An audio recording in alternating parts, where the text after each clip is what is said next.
To do a video like this is not very often for someone like me. Sure, we all bitch and moan about many things that go on in wrestling, usually in WWE, but other places as well. It's not something I ordinarily do a lot. It's because I feel I'm above that, and it's something that, in some ways, can be childish. But being that this has been building up for the better part of 6 years, I feel that I have absolutely no choice but to do it anyway. I feel that I must unleash my absolute furious anger, and unleash all of the rage that has been building up for the last especially 3 years, but it goes back farther than that. So, when I am done tearing these decisions a new asshole, and I am done unsheathing my metaphorical knife and shanking this thing a million times to death until the dead horse is no longer a dead horse, but is merely skeletons, then I would not mind at all having to just shove it up Vince McMahon's anal passage, going up into his spleen, into his metaphorical wang, if he indeed does have one, giving him diarrhea, gonorrhea, and herpes, all at the same time.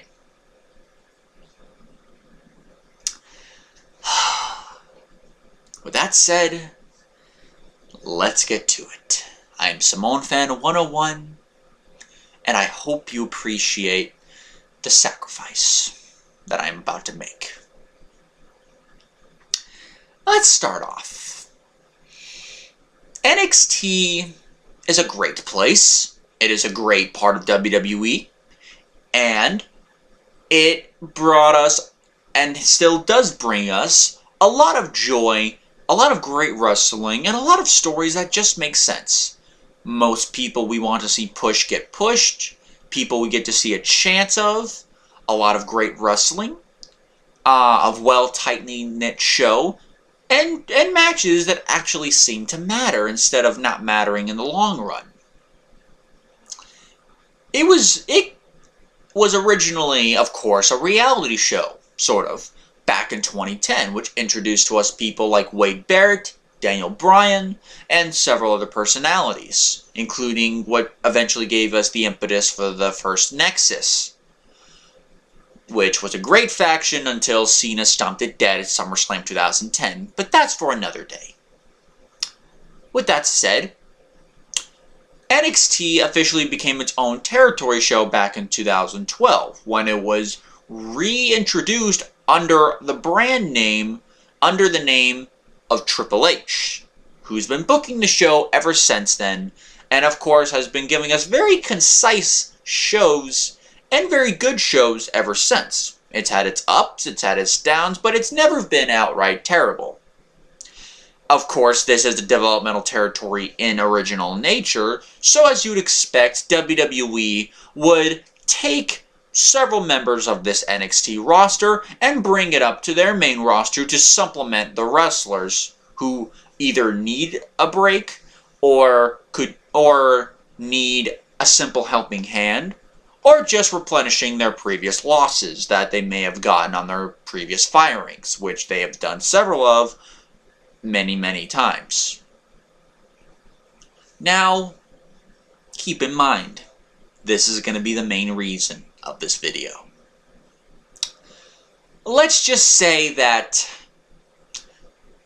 there have been many wrestlers, some of which have been our favorites, some of which have been underutilized, a couple of which aren't even with the company anymore, that have been completely raped to death on ever since going to the main roster.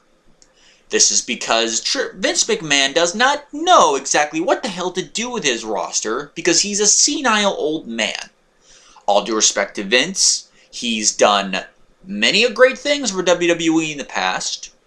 He has been the brainchild of several things. The original WrestleMania, helped lead the Attitude Era with several wrestlers like Steve Austin and The Rock.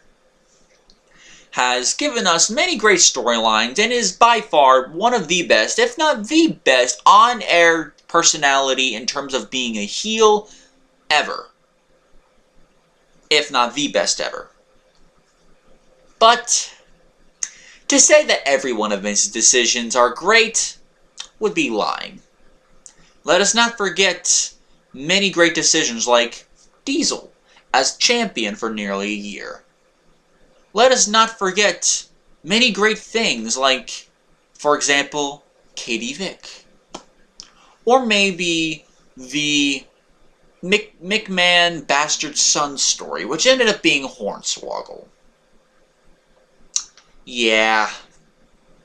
Including others like Mantar and the usage of several talent over the years, like Damien Sandow, I am not exactly happy. After this week, seeing some of the bullshit from Monday night that we've been seeing ever since after WrestleMania, especially with men like Braun Strowman, Kevin Owens, Drew McIntyre still not breaking out into a single star, and as well as several other things, I have felt that I have absolutely no choice but to give you this video. If this video goes 2 hours, I apologize. But I hope you enjoy my rage as it builds, and then I explode, and then the video ends. I hope you enjoy it. Of course, NXT has started back in 2012. And let's just say that that's pretty much when, even that same year, not even 6, barely 6, maybe 7 months of life, Vince McMahon has already started plucking talent from NXT. Now back then it wasn't such a bad thing, as they only plucked a few at a time. And I've compiled a list here for you of every single call-up from NXT to the main roster. There are 2 names I will be leaving off the list: Dean Ambrose and Braun Strowman. Dean Ambrose, who, while was a fixture in FCW for some time, never made NXT TV until after The Shield had debuted. Braun Strowman never made NXT TV at all, only wrestling at a few house shows and then going immediately to the main roster. Now, with that said, I will be mentioning some other names, but it's these NXT ones that I really, really want to focus on. It'll be my focus of the review. Or, not so much a review, but of the atrocities of WWE.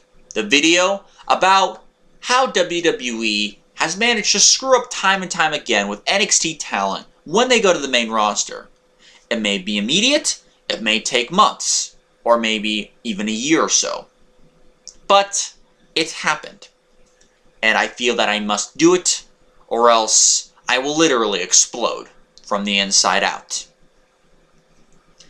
As we know, some of the first NXT call-ups were The Shield. Seth Rollins, Roman Reigns, and as I mentioned, Dean Ambrose. Seth Rollins, of course, was the first ever NXT champion. Roman Reigns, you might say, why is he on the list? He was also in FCW. Well, believe it or not, he did wrestle a few matches in NXT. And as much as I do not want to talk about Roman Reigns, not because I don't like him, but because of how he's been used, I feel I have to because he has been on NXT TV before the events of The Shield, back when he was wearing regular tights and not his vest outfit. I have compiled this list year by year so I can give you my in-depth analysis. Even then, this list will grow, and I feel that the failures are just going to compile more and more. As we all know, while they had their ups and downs, Seth Rollins and Roman Reigns have been at least on top very well. Roman Reigns, despite being booked, is Vince's top guy for the company. Do we wish it all to be? Not really. But at least you could say as an NXT call-up, he's actually done well for himself. 3-time former WWE champion, current Universal champion, former Intercontinental United States and Tag Team champion. main evented the last 4 WrestleManias with men like Triple H, Brock Lesnar, The Undertaker, and Brock Lesnar again. Even then, his booking has been, in many ways, complete shit. Now, with that said, much as I want to vent my anger, even if his booking has been shit, he's still a top guy. It's hard to say he's been a failure on the main roster. Maybe in the eyes of the booking, in the eyes of a lot of fans, but in the eyes of the overall company, and of his merch sales or anything, not in the eyes of... It's been more of a success. So I have to include him. But I've compiled all these names, and I've counted. Teams, women, men, everything in between. There have been 70 call-ups from 2012 to 2018, the current present. And that list is only going to grow higher. And I fear for the worst. I'll get to that near the end. Now, the first 3 people on actual NXT television that made their debut on the main roster: Seth Rollins, Roman Reigns, and the former Big E Langston, now just simply Big E.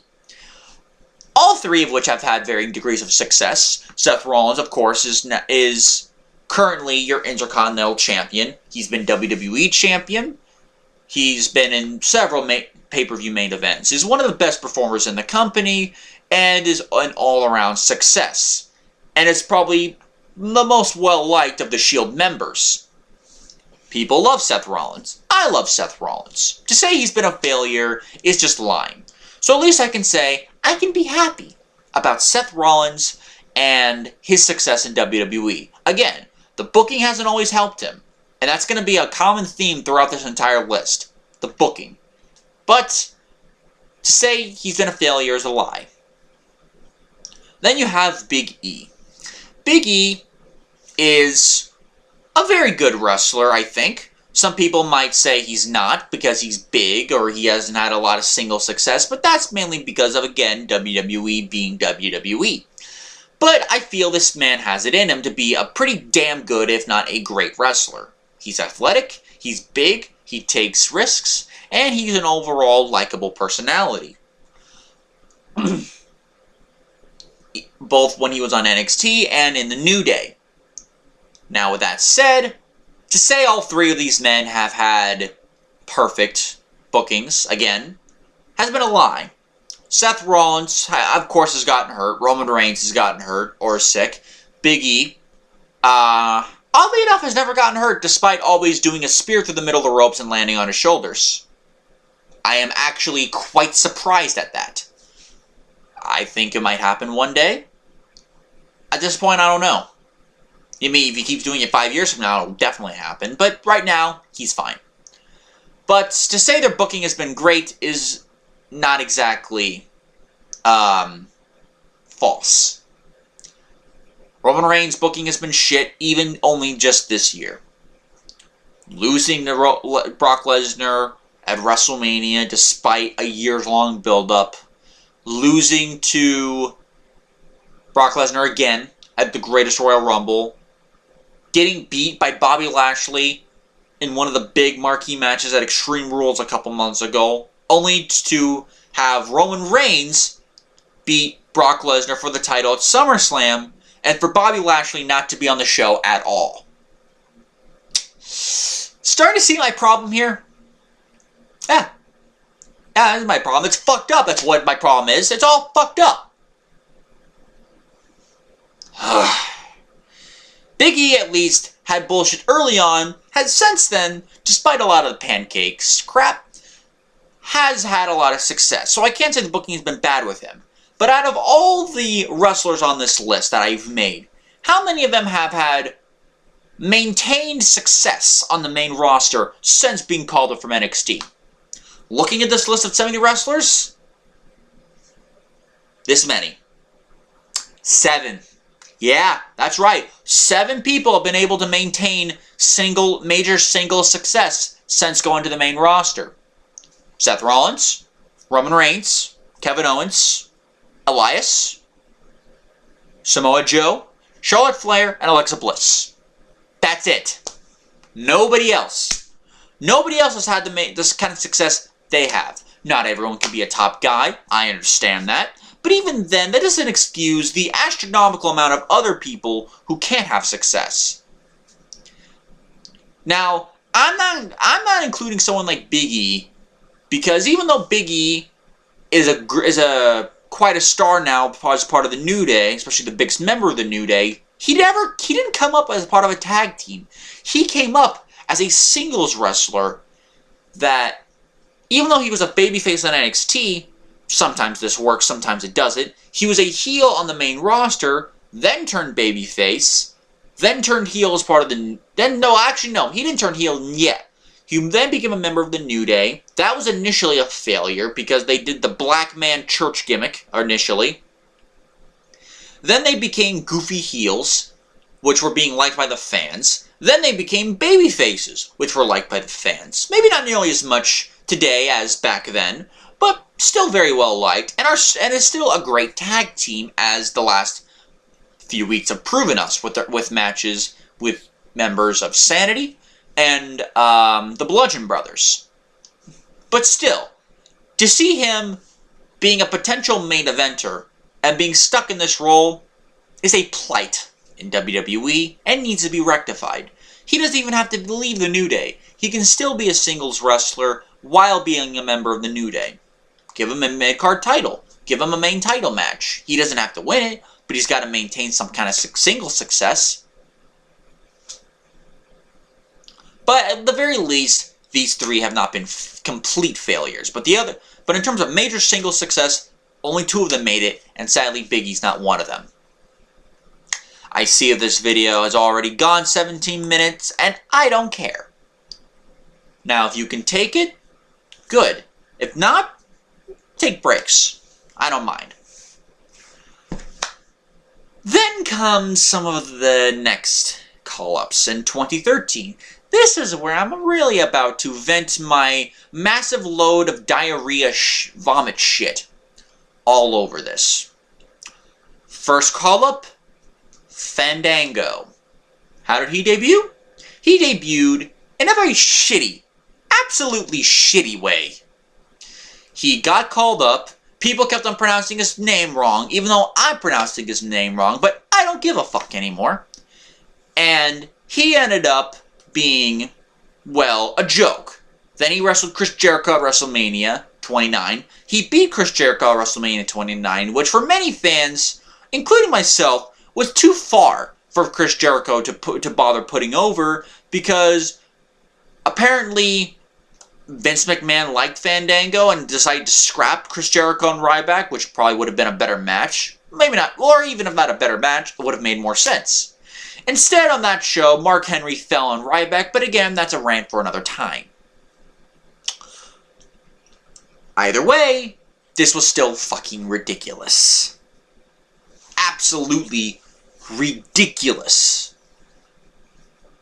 And look at where Fandango is now. Look at what's happened to Fandango since then. He's been a joke. The Fandango thing after WrestleMania 29 was a one-shot deal. I know it's happened now and then, but still, it's been a joke, for Fandango at least, for the next several years. The next 3 years, in fact. He's been nothing but a main jobber to the stars. He was up for an Intercontinental title match that year in 2013. Instead, he got hurt, and he never got that success ever again. Vince McMahon played with his new toy for a little while. As soon as the toy broke, even when it got fixed, he threw it away, never to play with it again. That is what basically happened here with Fandango. And I'm not blaming Fandango. He's not a bad wrestler. In fact, I believe he's actually improved as a wrestler since then. He's been on the main roster for several years. He's worked with Tyler Breeze in recent years. So, I could say he's probably improved, especially working with a better wrestler like Tyler Breeze. I'll get to Breeze in a little bit. Don't believe me. But still, he was an NXT call-up. Initially, he was Johnny Curtis, which you might think is his real name, but it's not. His real name is actually Curtis John Hussey. Why that's not his wrestling name, I don't know. I would immediately be a star if I was called that name, especially with the last name Hussey. People would love him.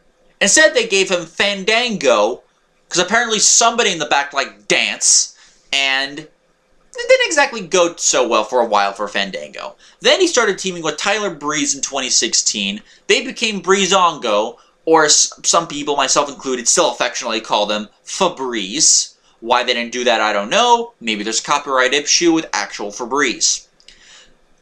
And then, of course, recently he got hurt. Sucks for him. I hope he gets better, but still not exactly what I would call a great run on the main roster, especially since the guy had something. He had something. He had something, and they took it away from him and made him less than nothing.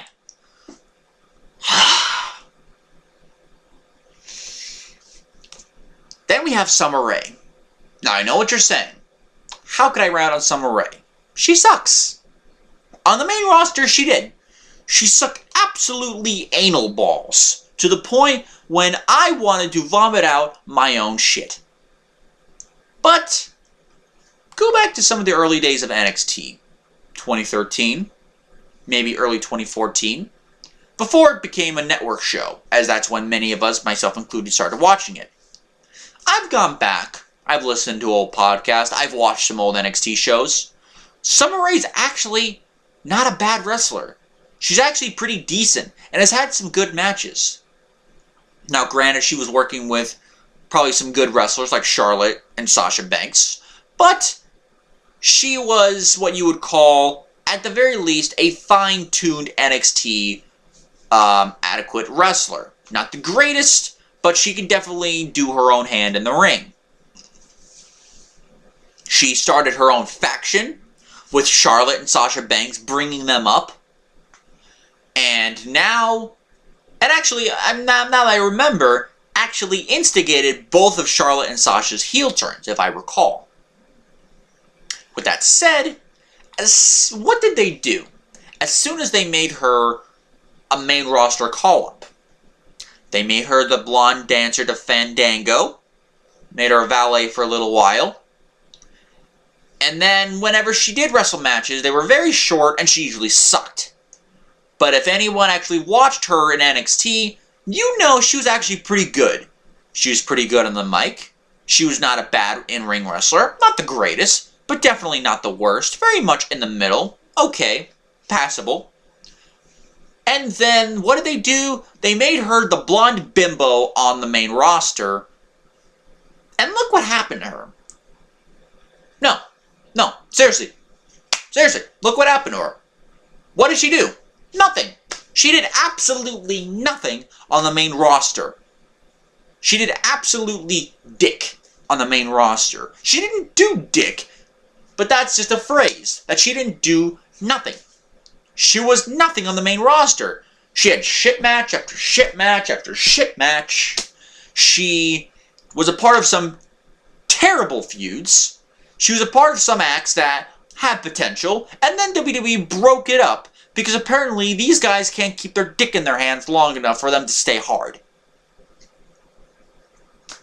Summer Rae has been afforded a couple opportunities, and they've been ripped away immediately from her like a child who was given a popsicle, and then after tasting it for a second or a few seconds to see if it tasted good, they took it away from you and threw it right in the trash can. That is Summer Rae's WWE career in a nutshell. I apologize for Summer Rae. She deserved a hell of a lot better than what she got, but I'm just stating the facts. Fact is, she did nothing. She was a valet for Tyler Breeze and Fandango, which is hilarious considering they're a tag team. It could have been a good pairing, but again, broke up not long after they came together, which should be a metaphor for something, but I don't give a shit to bring it up. She was a part of one of the worst storylines in the last few years. Rusev, Lana, Dolph Ziggler, and Summer Rae. Lana left Rusev, which was the worst thing for Rusev. I'll get to him and Tyler Breeze and some of the others.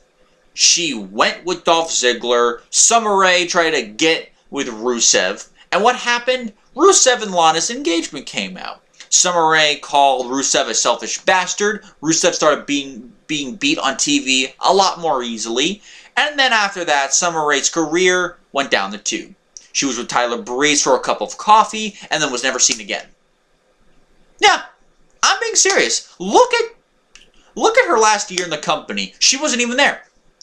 Supposedly she suffered an injury, then she was out modeling, doing other things for WWE, and then in October of 2017, she was gone. She was gone. Even though she was already gone for over a year by that point, she was gone, done, and crispy as fried chicken, if by fried chicken was as Rotten Tomatoes. And not like Rotten Tomatoes, but the website. No, Rotten Tomatoes, like the rotten ones that smell like bird shit. And that's just number 5. That's how far we have to go on this list. I hope you know that. But yeah, so Summer Rae was dealt a bad card, did not deserve what she got, and was fucked over from day one, and put as basically the blonde bitch in several areas, only to have it ripped away from them. Then we cut to one of the more egregious ones on this entire list. The Wyatt family. Not Braun Strowman. Bray Wyatt, Luke Harper, and Eric Rowan. The way these guys have been treated since coming to the main roster is an atrocity. Bray Wyatt, if you remember, had the potential to be one of the top guys in the company. He still does in some ways, but he really had the momentum and potential several years ago. He debuted in 2013, wasn't the greatest wrestler, but he had the personality. You know who else was like that? Or maybe not the personality, but had the gimmick, had an interesting gimmick behind it, and had something going for the act, despite not being the greatest in-ring wrestler. You know who else was like that? The Undertaker.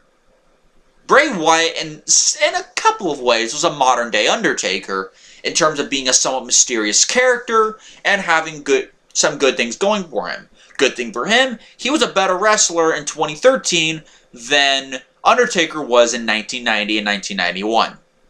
So that was even more chops for Bray Wyatt. Then he had the Wyatt family to back him up. Eric Rowan and Luke Harper, both his big man muscles. Eric Rowan was a big man wrestler, not the greatest, but could do some things. And Luke Harper was definitely the workhorse of the group, as he was a very good wrestler in the indies. All 3 of them were in NXT. All 3 of them were in act as the Wyatt family in NXT before ever going to the main roster. And they were very good. Bray Wyatt debuted, and they were actually booked very well, beating people left and right. It was going good for them. They even feuded with Daniel Bryan, which, even though the feud made really little to no sense, Daniel Bryan put over Bray Wyatt clean, and still to this day, Bray Wyatt's best singles match, and in my opinion, best singles match in Bray Wyatt's entire career. Has never been topped. A couple close ones, but never been topped. Bray Wyatt, since then, has had a problem, and it all started when he ran into the brick wall known as John Cena. I will get into John Cena in several others as well. He ran into John Cena, and let's just say that those who run into John Cena usually do not fare out well in the end, as it turned out. Bray Wyatt feuded with John Cena, teasing a feud back at the Royal Rumble event. Reignited it inside the Elimination Chamber that year in 2014. They had what I thought was a great match at WrestleMania, story-based, and it felt good that Cena for once was not in the WWE title picture or involved in some way, shape, or form, as he's been involved in some kind of title picture, except for WrestleMania 28, going all back to WrestleMania 21. With the exception of WrestleMania 28, for the most part, he was in title matches, and always a top title. WWE, World Heavyweight, who gives a shit? That's what was going on. And what happened since then? John Cena beat him at WrestleMania, somewhat halting his momentum. Bray Wyatt did get a win, but in one of the worst matches, definitely by far the worst match they had together, one of the worst matches in Bray Wyatt's career, and one of the worst matches I would like to shove inside of Vince McMahon's asshole. Like, literally put it in a bowl and then shove it in the form of anal beads inside of Vince's ass. And then Cena beat him in the feud, which is not my biggest complaint. My biggest complaint was that Wyatt lost at WrestleMania. It's a pretty damn big one. And what happened since then? He feuded with Chris Jericho because Chris Jericho wanted to work with him to give him some momentum. And if you remember what happened, Night of Champions 2014, a few weeks earlier, Bray Wyatt beat Chris Jericho. What was actually a pretty good match inside of a steel cage on Raw. And what happened? Chris Jericho ended up wrestling Randy Orton and was probably the best or second best match of that pay-per-view. Bray Wyatt wasn't even on the card. You fucking kidding me? You fucking kidding me? And then what happened?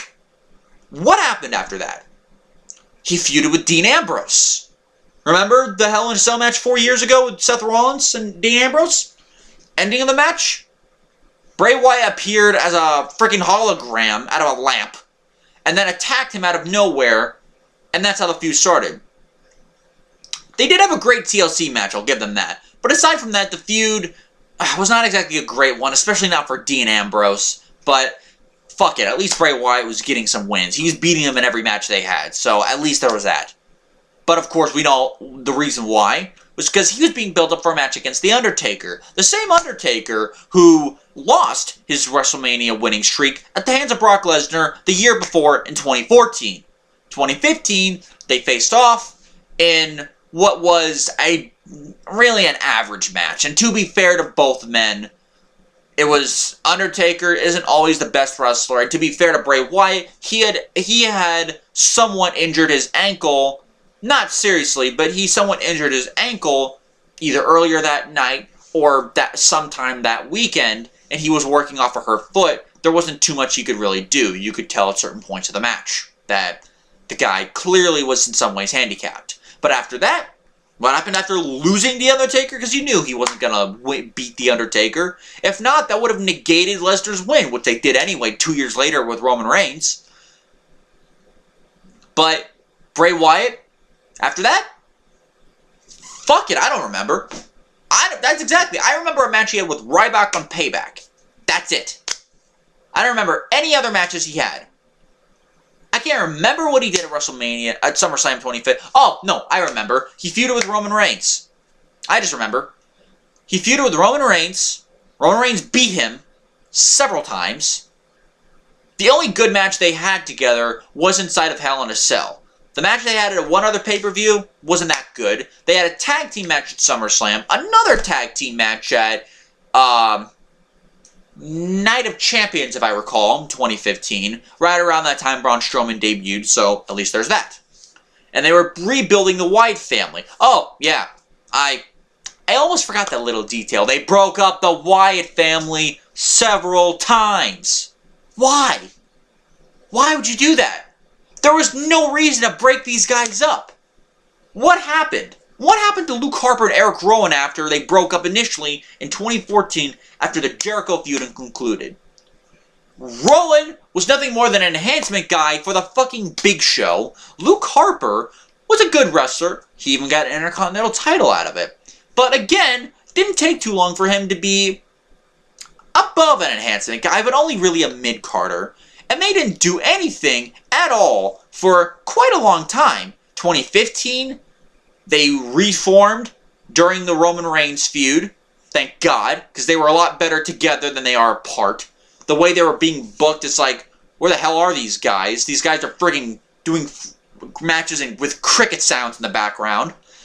Eric Rowan is nothing but a cricket, because even though he's a big and a ginger beard, he was doing nothing.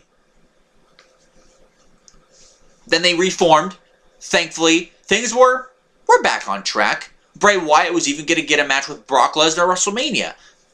Even though he would have lost, at least you could say he would have been in a big match.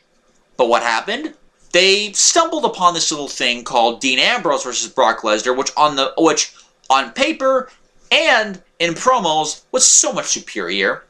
And what happened? What happened? Bray Wyatt, what did Bray Wyatt end up doing at WrestleMania? If you don't remember, well, let's backtrack for a second. He lost to Roman Reigns in their feud. What a fucking ridiculous part that was. He lost to The Undertaker and Kane. And you kind of expected that to happen. He lost to Undertaker and Kane in a match with him and Luke Harper at Survivor Series 2015, which, to be fair, was Undertaker's 25th anniversary in the company. To the day of the Undertaker debut.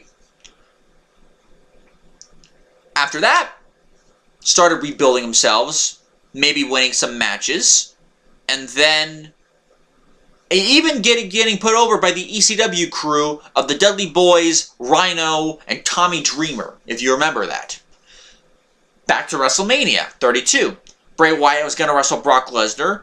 They stumbled upon possible genius with Ambrose and Lesnar, and Bray Wyatt didn't do anything. The one person who did do something? Eric Rowan. Yeah, the least successful of the Wyatt family so far, or I think maybe in terms of quality. Eric Rowan, who wrestled a match with The Rock. Granted, it was maybe 8 seconds, but it was still The Rock. So far, The Rock's last match is still against Eric Rowan. I cannot believe that for the life of me. And that's not a knock on The Rock and Eric Rowan. That's a knock on WWE. I brought 3 bottles here so I can stay somewhat in mind. But yeah, but what happened after that? What happened after that? They did really nothing for the next several months. They feuded here and there, but for the most part, they did nothing. The brand split happened. Once again, they were split apart. Bray Wyatt, Eric Rowan, Luke Harper, they were initially going to go to SmackDown, which they did. Bray Wyatt went to SmackDown. They were feuding with Randy Orton, actually being booked somewhat well. Eric Rowan got hurt. Luke Harper came in. Randy Orton, temporarily in some ways, became a member of the Wyatt family, which actually, believe it or not, was a little bit of fun. I thought that was cool. But Bray Wyatt, I'll get to what I'm about to say in a second. He even got some success. It was obviously building to a match with Randy Orton and Bray Wyatt at WrestleMania. What many people did not see coming was that it was going to be a WWE Championship match. Bray Wyatt won the WWE Championship about a month and a half before WrestleMania at the Elimination Chamber, and what I thought was one of the best Elimination Chamber matches they did. It was great, and to see Bray Wyatt get a win like that, it was the peak of Bray Wyatt's career, and then it all went downhill. While he had a successful defense against Cena, Styles on TV, he lost the title to Randy Orton in a mediocre as fuck match. Then, that match. We had the House of Horrors.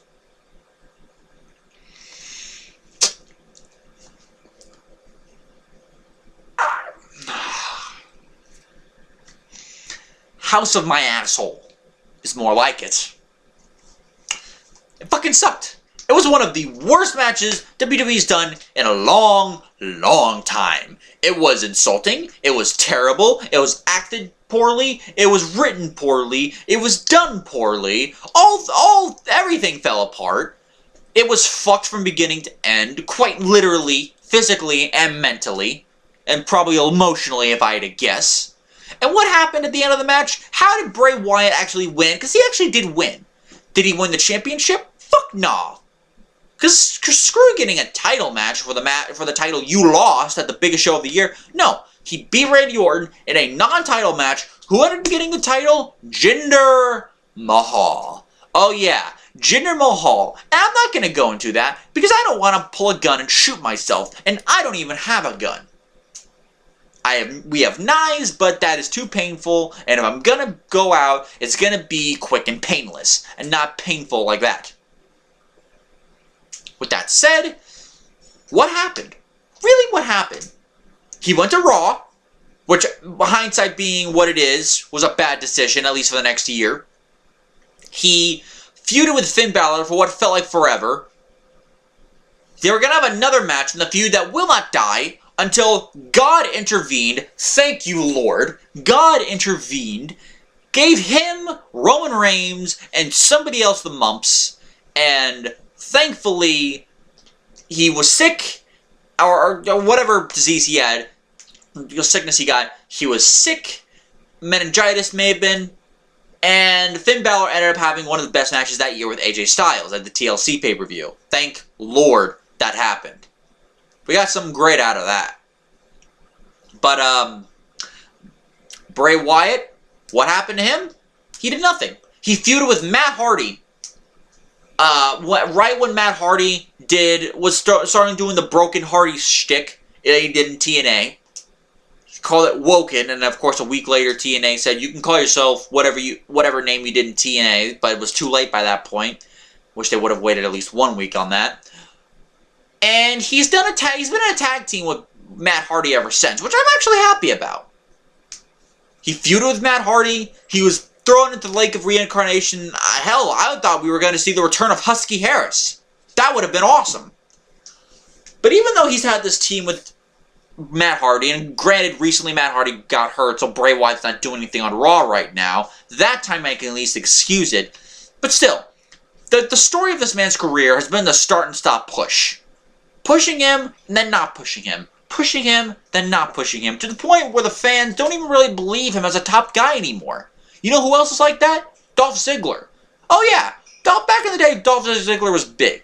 What happened? The start and stop push. And then all of a sudden, that star power slowly but surely went down the tube. 2016 was the last really good year Ziggler ever had. As a babyface or as a heel. Even this year, despite having a decent last several months, hasn't had the best year. Fuck.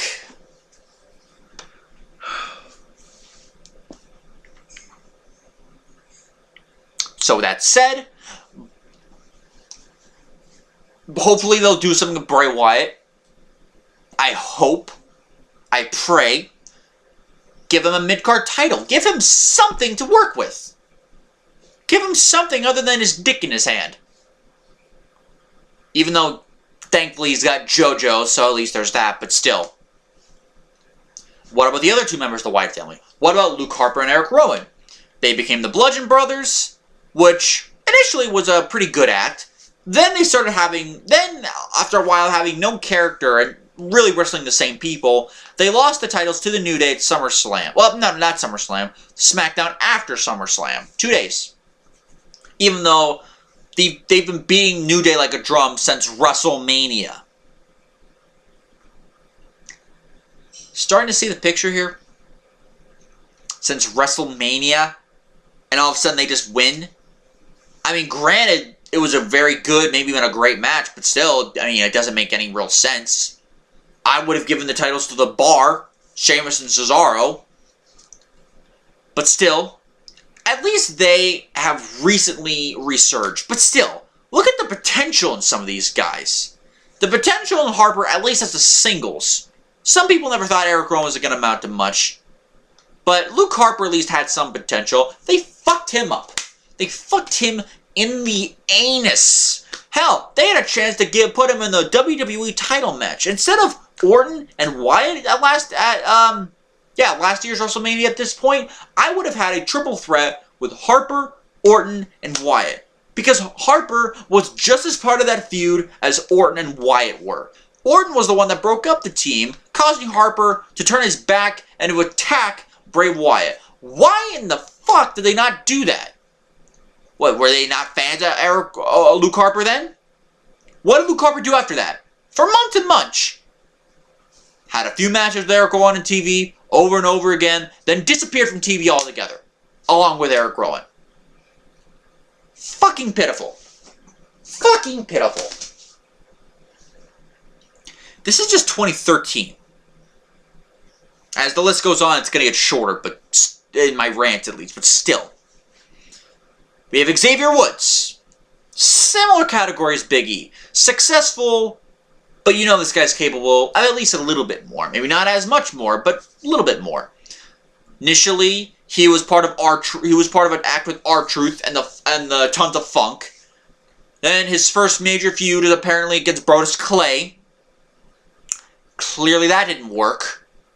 Then he's his team with R-Truth ended after they got their asses kicked by Rusev at Extreme Rules 2014. He disappeared. He wrestled on TV here and there. He claimed he went up to Biggie and Kofi Kingston after losing a tag team match that enough is enough. We're not taking this shit anymore. And what happened, for the most part, they disappeared for months on end. They came back as the dancing black man church gimmick, the New Day. Basically, WWE's most recent incarnation of Men on a Mission, if you remember them. Then they got booed everywhere they went because their gimmick sucked a cock. Then they decided to turn these guys heel, make them goofy heels. They actually got over. What do you know? Let them be themselves a little bit more often. They get over. Now, granted, if the New Day breaks up, say, in the next 6 months, what can Xavier Woods really do? U.S. title? Intercontinental title? Maybe. But standards for those titles have changed since the brand split. Somewhat. There are some cases where they're still fluke champions. But for the most part, real wrestlers hold those titles. Look at the wrestlers right now. Shinsuke Nakamura, Seth Rollins. I'd say those are real wrestlers compared to Xavier Woods. However, he does have an out. Now, he's only a few pounds off, but lose about 5 or 10 pounds of weight, he could be easily a fixture on 205 Live, wrestling guys like Cedric Alexander, Mustafa Ali, Buddy Murphy, Kalisto, Drew Gulak, TJP, Noam Dar, Leo Rush, Akira Tozawa, Hideo Itami. A lot of great talent on those shows. Xavier Woods could easily be a fixture. The guy's gone as far, I think, as he could possibly go. So at least there, not too much of a rant. Hiccups, definitely, but much like Big E, at least they're doing something with him. Currently, they're champions right now, so I can't complain too much. This next one, I can complain a lot about. Emma. Yeah, remember Emma? Remember what happened to her? She was a nice goofy character on NXT. She had bubbles. She had some personality. She was likable. She was respectable, even with her goofy character. At first, it might seem she had 2 left feet, but then when she got in the ring, she actually wrestled. And seriously, it looked like she was having a little bit of fun with it. And what happened? What happened? She debuted, and then she became the sidekick, the side chick to Santino Marella, which was the kiss of death. Because ever since she came up to the main roster at that time, all the people, they didn't know anything about her. Unlike NXT, we knew a little bit about her. We knew about Emma, what she was about, what her likes were, what her dislikes were, some things about her so we can connect with the character and connect with the wrestler. What happened when she went to the main roster? Throw most of that right into the garbage and make her gimmick being that she likes bubbles, she's with Santino Marella, and she looks like she dances and moves with 2 left feet. On top of that, her matches were not that great either, but that's not her fault. That's how they booked the female wrestlers at the time. Unbelievable. I mean, unbelievable. How could... Emma was one of the easiest characters you could book. You had one job, and then you fucked it up. You took something, and then put crosses next to them. Ugh.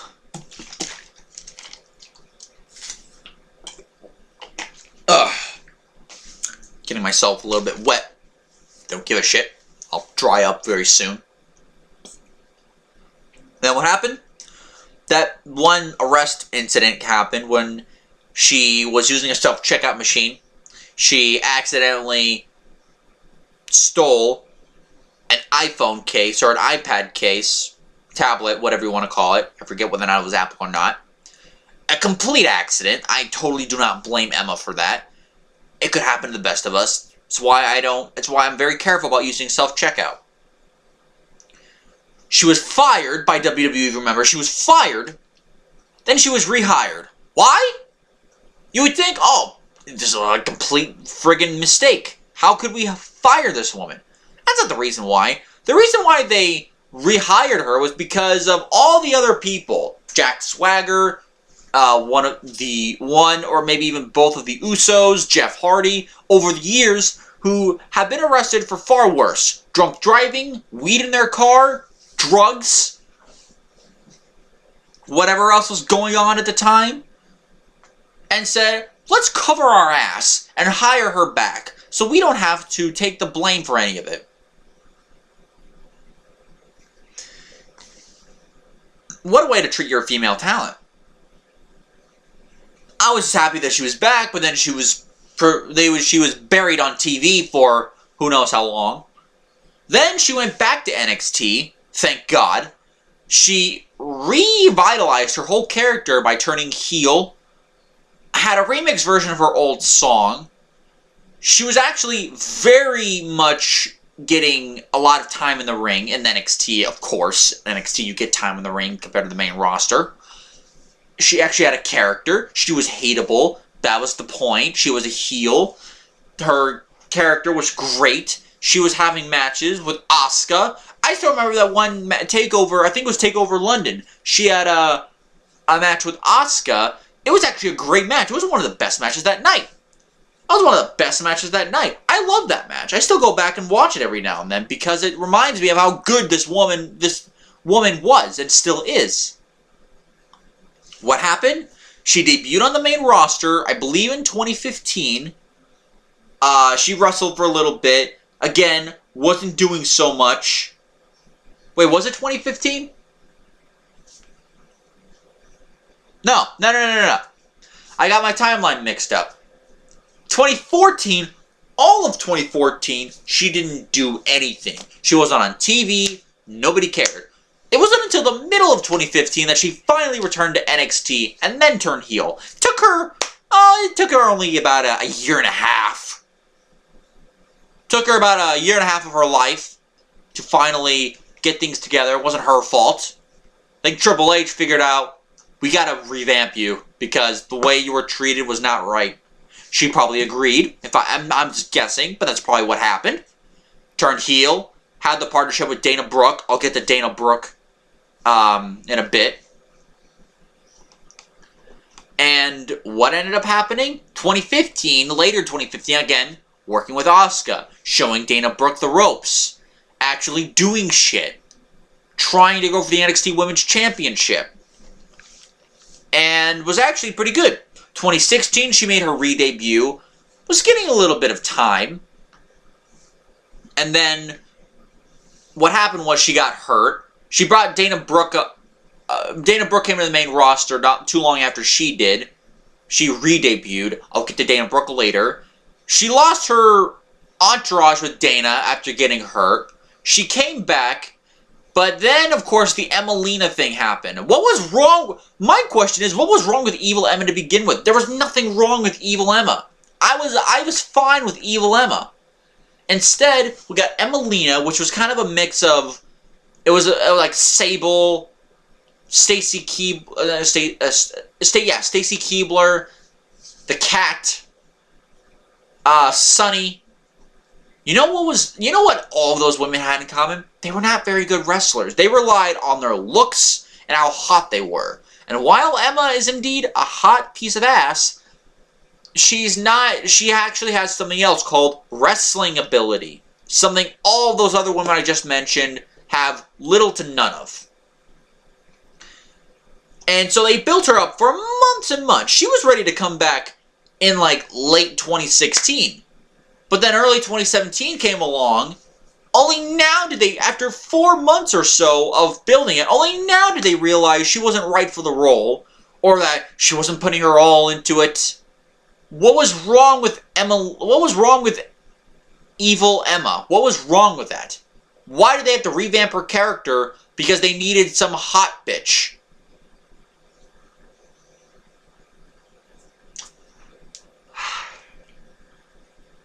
What happened? Not too much. She wasn't doing anything. What happened? She went on Twitter, actually calling the company out, basically saying, use me, let me do something. Give me a push, let me go out there and show what I can really do. They finally gave her that chance. If I recall, it was No Mercy of 2017, just last year. She wrestled in a 5-way women's match for the title against, if I recall, it was Emma, Alexa Bliss, Sasha Banks, Mickie James, and Nia Jax, if I recall correctly. It was Nia Jax because I remember that powerbomb spot. That was sick. Awesome, but sick. Then she was chosen as Asuka's first opponent for the main roster. Okay, you want to get a major star over by putting her up against another major star, making her a big deal. I get that. But Emma was not the right person. Really, no main roster star was, unless your name was Alicia Fox. Because who gives a shit about Alicia Fox at this point? The reason why I say this is because you look at their first match, it was like, okay, why is this Asuka's first match? She should be squashing people for the first few weeks and then wrestling actual stars. They re-wrestled again they actually had a good match at the pay-per-view, had an okay match on Raw the next night, and then Emma was fired. What? What?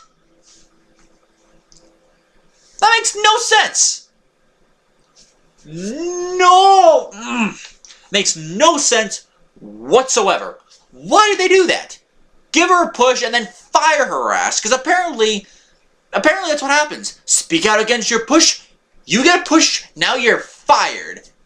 Welcome to WWE. I'm sorry. This is all I can get. You had to fester. Let it go into your contrived, manipulated anus.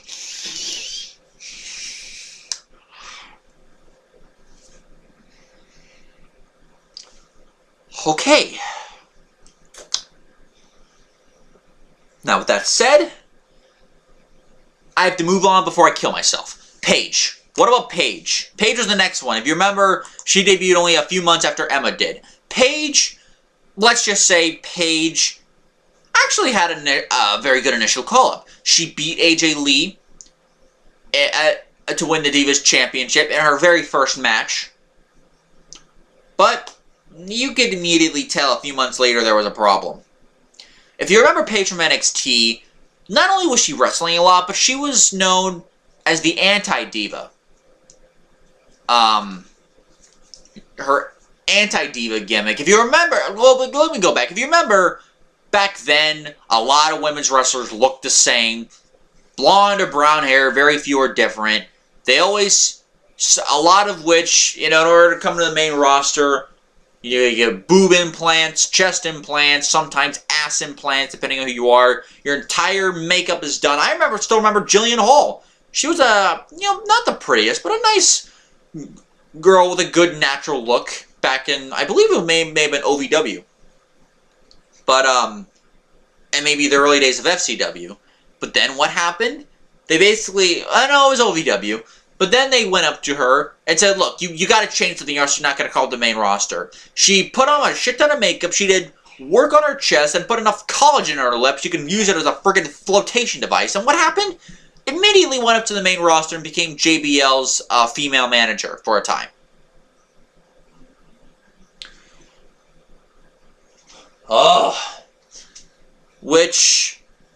And she wasn't the only one.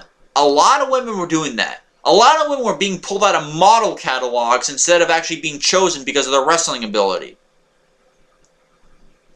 And those that were there for the wrestling ability weren't used properly, like Gail Kim.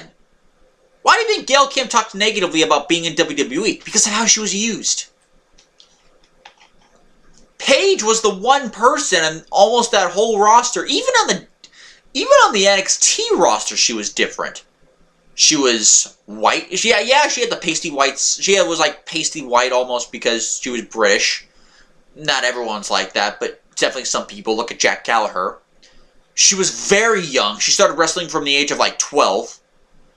She was, 19, 20 when she went to NXT?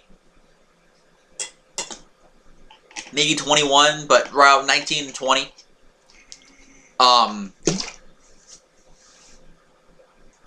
She had a different look than everyone else. Almost like a gothic look, but like a cool gothic look. Not like a, oh my god, stay away from them gothic look.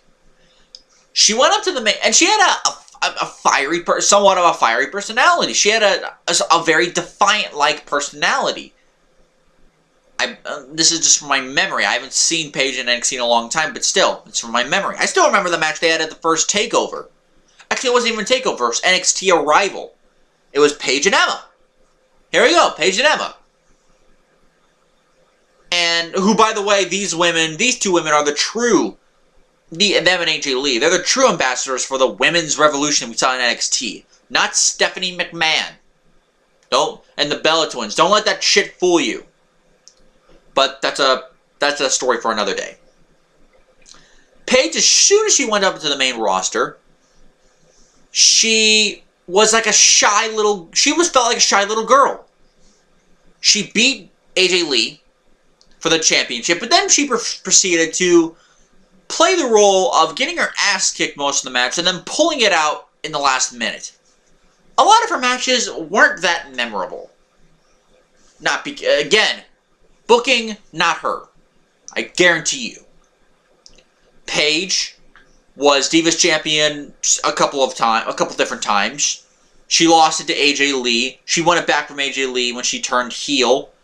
She was a lot better as a heel. And as that year and the next year happened, it was obvious that Paige was very good at playing the natural brat. She just comes across that way I don't know. Now, granted, she hasn't exactly made the best decisions in her real life. Alberto Del Rio kicking Patrick Clark off of Tough Enough. Some of the dumb choices and decisions she's made. Not exactly the smartest is Paige. She is young and in a lot of ways immature. But that came off very well on TV when she was a heel because she came off like a natural brat. What happened? They ex-nayed early on the heel turn in 2015, turned her babyface. Then she started wrestling for the championship against Nikki Bella. By this point, AJ Lee was gone, sadly. Nikki Bella, who was one of the worst women's champions ever, and the longest, which only made me want to punch my balls even more, so I can feel my pain. She formed team. First, it was the Submission Sorority, but then apparently I was connected with a porn website or a porn series, so WWE didn't want anything to do with that. So instead, they came up with a PCB. Why didn't you just call them the Submission Society? Could easily call them that. Something along those lines. They all use submission moves. Paige, Charlotte, and Becky Lynch. Paige then turned heel. And of course, the booking was ass backwards. So she turned heel. Then she teamed up with them with Buddy Buddy. And then she turned heel again. I don't know. I just don't know. She then she had a terrible feud with Charlotte, which of course she mentioned what was it? What was it exactly? Oh, it was the Reed Flair one. When she said, I guess your baby brother didn't have much fight in him, did he? Fuck off! Ugh. Just pisses me off that they actually did that. Exploiting a dead kid like that, and making Paige of all people say it. Someone who was not that far off from Reed Flair's age. That's even more pitiful. Then after that, she was on Raw. She did nothing. She was on Raw after the brand split. She got hurt for over a year because WWE doctors don't know what the fuck they're doing half the time. They're saying she didn't need surgery, even though clearly she did. She got the back surgery. She got 2 strikes on her suspension thing. One of which I don't even think was really warranted. If not both. She came back in 2017,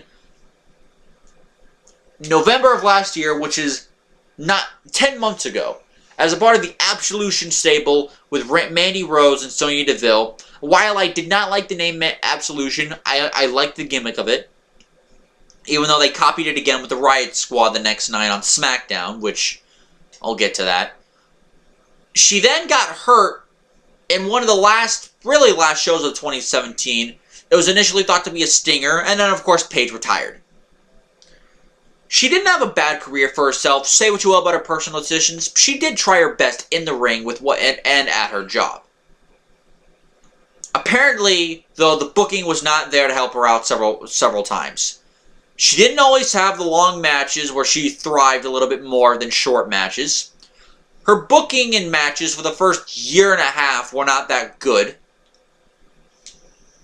And right when things started to turn around, she got hurt. And on top of that, the booking, again, wasn't always that good. The Reed Flair thing, a big example of it. I mean, what can I say? What can I say?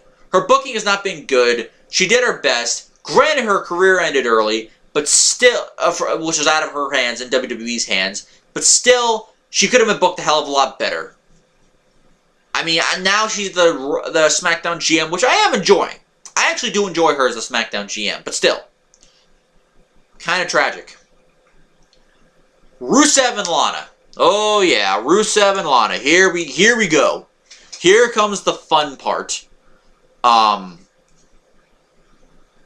Rusev and Lana, again, similar to Bray Wyatt and the up and down push, except they haven't been pushed nearly as hard, which, believe it or not, hurt Rusev less than Bray Wyatt. So it was less noticeable, but still very much so. Rusev and Lana were a pairing in NXT. If you remember Rusev, he was called Alexander Rusev for some time. He carried around a board with his, it was like a 2x4 board with his opponent's name on it, which I thought was interesting, but it didn't give him much of a character. Then Lana came into the picture. She was, if you remember, Rusev was actually being managed by Sylvester Lafort. Then Lana came in the picture. She took the reins as manager, and they became a great pairing in NXT. So much so that not long after his initial appearance at the Royal Rumble in 2014, officially debuted the night after WrestleMania as a pairing. Beat the shit out of R-Truth and Xavier Woods, which I mentioned earlier. Pretty much went undefeated for the next year up until WrestleMania. Jack Swagger, Big Show, Mark Henry, Ryback, I believe. Multitude of guys he beat. He even won the United States Championship against Sheamus. It was actually a special, like a one-time special after Raw. Which is weird, because they haven't really done that since then.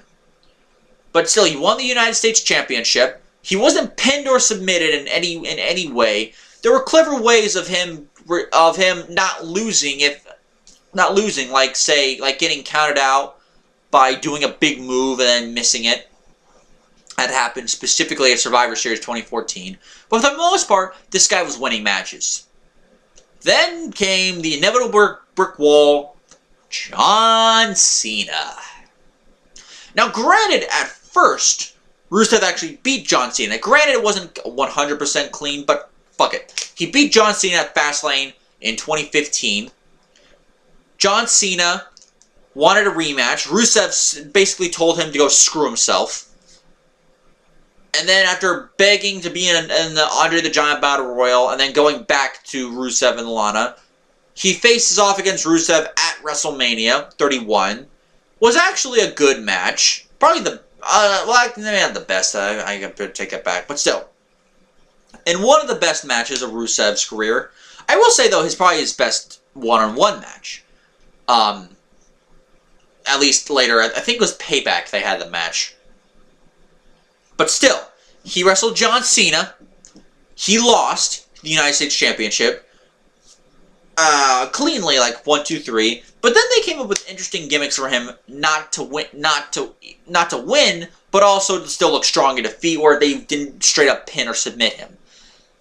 And it was like a bull rope match when they had to touch all 4 corners of the ring. Rusev didn't need to be pinned.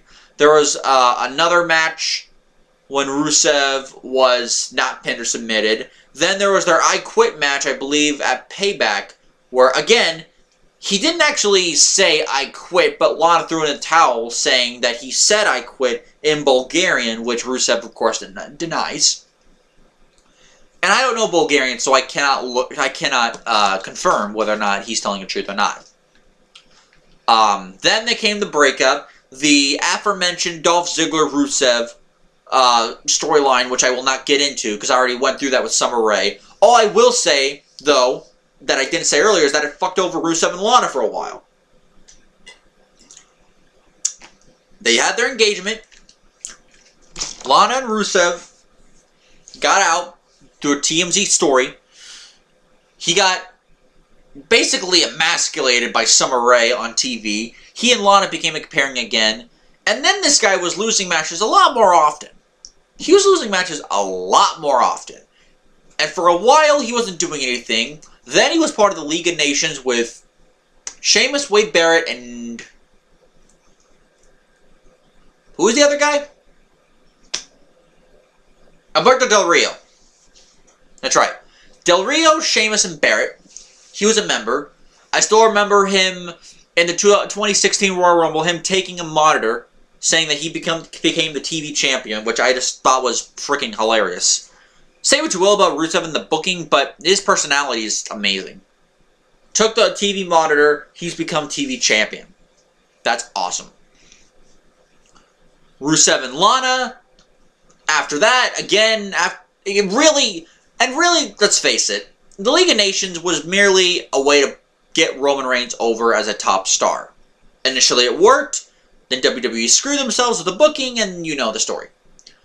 Rusev and Lana, after the League of Nations broke up, didn't do anything for a couple months. Then he regained the United States Championship from Kalisto. What good that did, and I'll get to Kalisto pretty soon.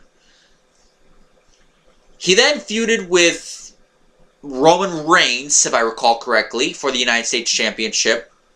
What a lot of good that did. Roman Reigns ended up carrying the fucking thing on his back to the point where once on TV, General Manager Mick Foley readjusted the United States title belt so that way you could see the actual part of the belt instead of slinging it on his back like a jacket. You see movies where they sling leather and leather jackets on their back. That's what Roman Reigns was basically doing the whole time. Like it was a fucking backpack. Like Mick Foley had to adjust it to him because, you know, that's disrespectful to the title. And it was. I still remember that. But look at what happened to Rusev and Lana afterward. They didn't do anything. For months, they didn't do anything. Superstar shakeup happened. He went to SmackDown, if I recall, because I think initially he was on Raw. If I recall correctly, he was initially on Raw. But at some point, he did go to SmackDown.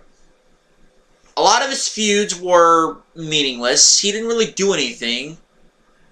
Then, the one-time thing with Aiden English happened. Rusev Day became a thing. And then all of a sudden, this guy's itinerary just skyrocketed. And people were chanting him left and right. Rusev Day calendars came out where every day was Rusev Day. Rusev is now a babyface, but I'm skipping here. WrestleMania season comes around. People desperately want him to get him in a match. They desperately want to see a push from this guy. And WWE is so fucking stubborn and so fucking hesitant to push this guy despite the major amount of acclaim this guy is getting. I don't know what's wrong with them. I don't know what's inside of their ears, so what they're hearing. I don't know what the hell Road Dogg is thinking half the time. Because, you know, he's a big creative influence on the show. Then, finally, only a few months ago, Rusev got a WWE Championship match with AJ Styles. I was happy as a pig flying. I loved that. And it was one of his better matches in WWE. It was a very good match. Borderline great, but very good. And what happened after that?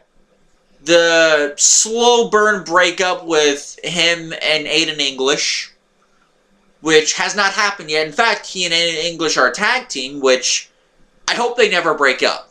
Because Rusev and Aiden English together are much better together than they are apart. Same thing with Lana. They tried breaking up Rusev and Lana. Look how that turned out. Very up and down Rusev has been. But yeah, the way they've been booking him, not exactly good. Just look at the way. You want to look at the way they've been booking. Take a look at our next one.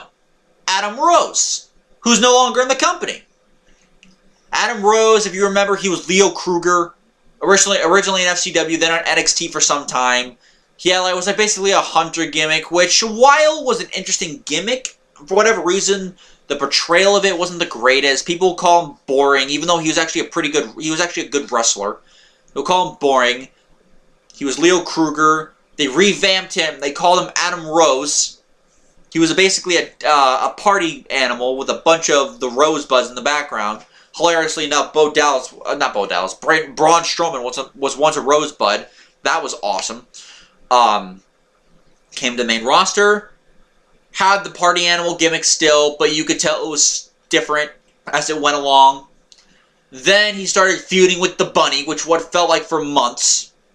That was ridiculous. I think the Bunny, if I recall, the Easter Bunny was Sami Zayn in the outfit.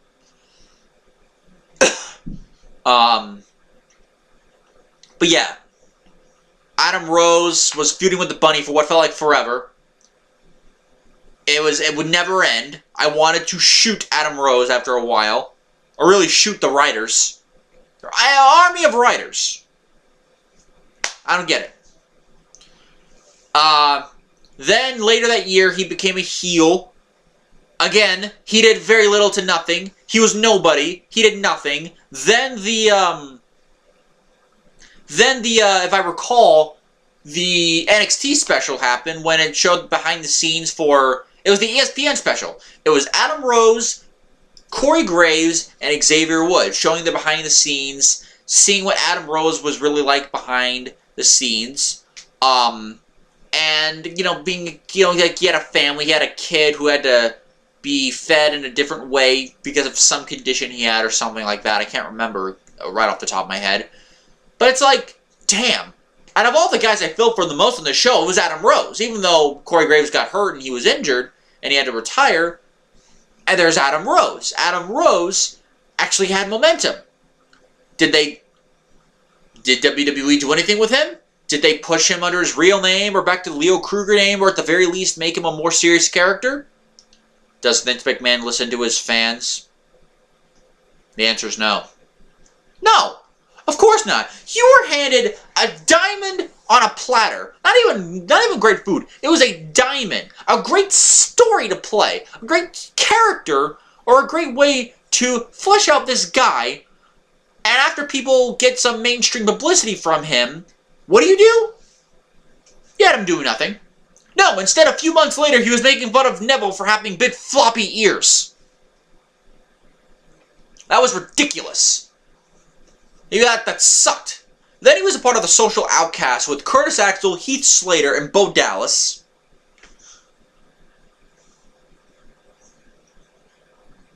And then what happened? What happened? Well, kind of like Paige, I guess it was inevitable. The incident happened with his wife. It was an abuse incident. You think, okay, it was well, first of all, he got it suspended.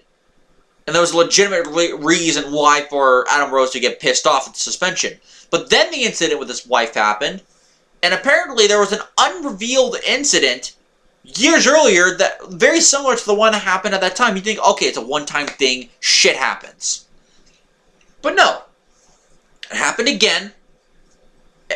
This was actually the second time, and they had the impetus to fire him. Look, I'm not going to blame WWE for firing him. They did what they felt was right. But if you look at the booking up until that point, the booking was fucking retarded. They played him as a complete comedy character. Granted, he was not exactly a serious character in NXT, but at least in the ring, he was still doing shit. He was actually still somebody, getting wins. On WWE main roster, it was ridiculous. I still remember a skit when he was looking into a reflection of himself. And there was like a dream sequence or some shit that was fucking retarded. Man. What a lot of good that did him. And not taking advantage of the ESPN special. It was ridiculous. Ridiculous.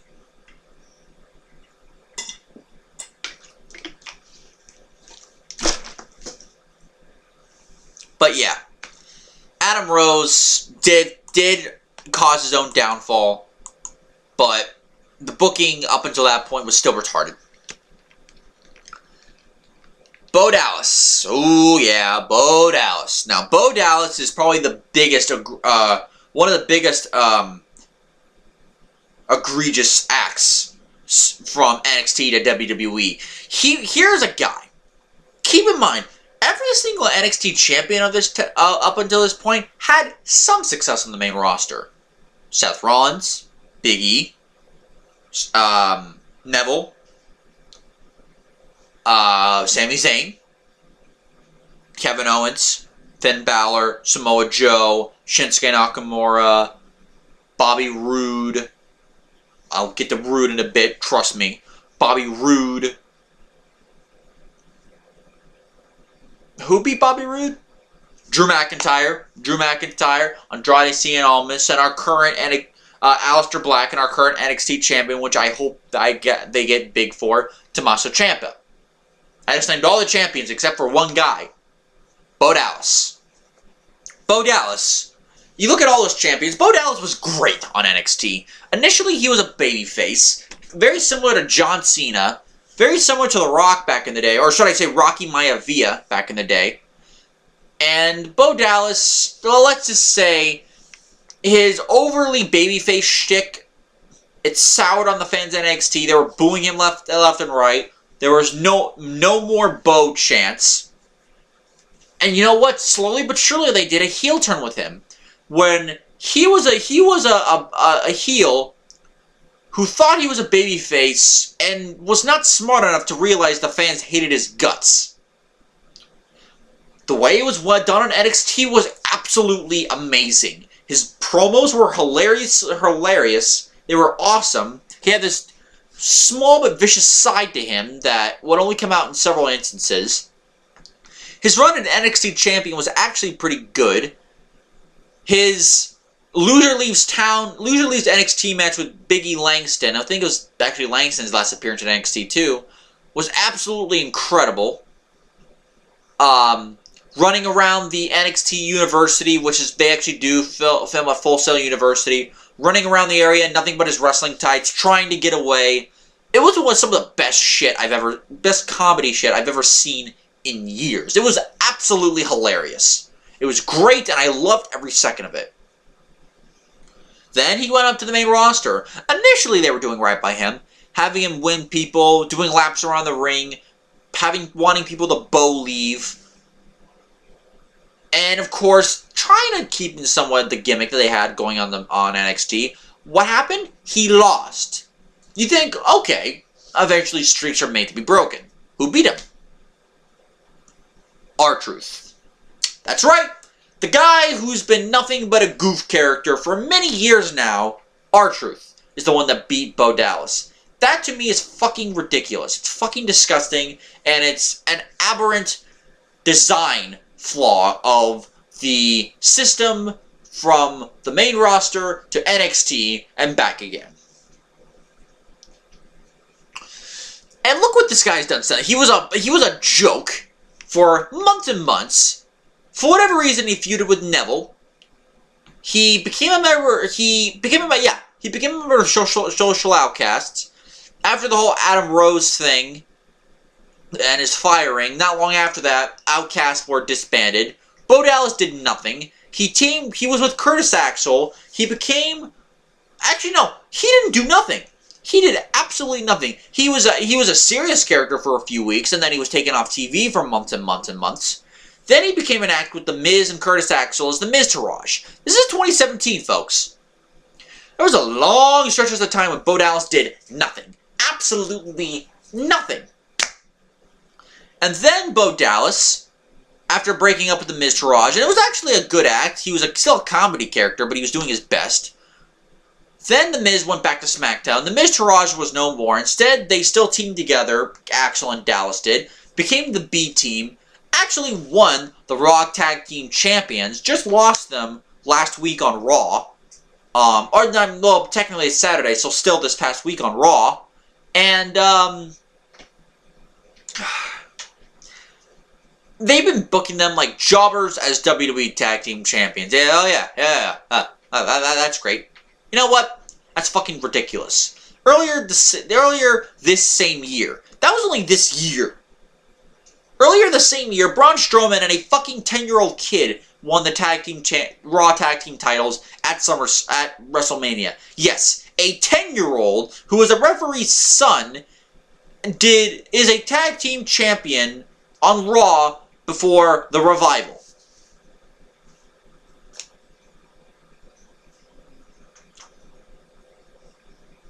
What is the matter with you?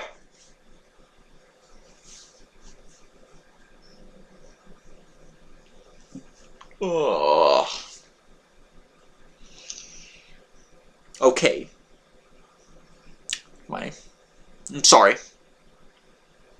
Then we have the Ascension. If you remember the Ascension on NXT, they were actually a dominant team, similar to Legion of Doom, but there was really little to no comparison to Legion of Doom aside from that reminded them of them. Good old Road Warriors were a great two-man act in the past, beating up jobbers and shit left and right. Then they went up to the main roster. Actually, believe it or not, they debuted on the main roster first, technically, September 9th, 2014, on an episode of Main Event. Don't believe me? Look it up. It's actually there, believe it or not. Then, the Ascension they debuted in late December of 2014, winning matches, and then, of course, that segment happened. When some of the old tag teams in the past came, the Road Dogg and Billy Gunn. So yeah, the New Age Outlaws. Can't believe I forgot their name. It was the New Age Outlaws. There was, I think, Ron Simmons was in the ring, and of course JBL was on commentary. And there was another team I forget. It doesn't matter. Basically, what happened was they ripped off the Road Warriors. They started wearing makeup, which, by the way, they never wore makeup on NXT. Why they started wearing makeup on the main roster? They wanted to rip off the Road Warriors, or Demolition, or whatever the hell. They went on. I still remember the line that Connor still said. Oh, what a joke! Of course, saying off the input of Hawks, Road Warrior Hawks. What a rush! Remember, at this point, Connor had not grown into a little bit more of a personality, slightly. You know, the Ascension were not that great of a team, but at least there was something with them on NXT. After they went on the main roster, they were fed to the wolves. I still remember JBL mocking these guys on commentary, saying the Ascension couldn't even hold the Road Warriors' bags. Yeah, have your heel announcer basically bury these guys on commentary. And I know, sorry about that. I know that it's commentary and that the word buried is thrown around too much. But yes, the Ascension was buried on commentary by JBL. And it wasn't until after the Ascension beat the New Age Outlaws at the Royal Rumble that, oh, these guys are something. And what happened after that? What have the Ascension done for the next 3 years after that? Nothing. They really haven't done anything. They've been jobbers with the stars for years. I'll name the little things they've done. They were a part of a team with Cody Rhodes when he was Stardust as part of Cosmic Wasteland. Remember that? Remember Cosmic Wasteland? It was Stardust, Blue Dust, and Green Dust, as I want to call them.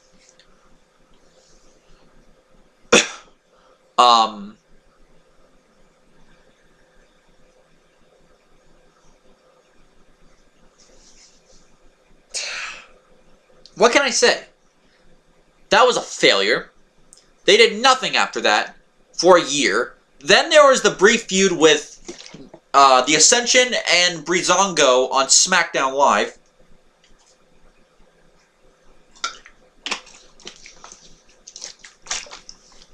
there was the feud between them. Then they became buddies, and this is when I actually started liking the Ascension, because they were actually using personality.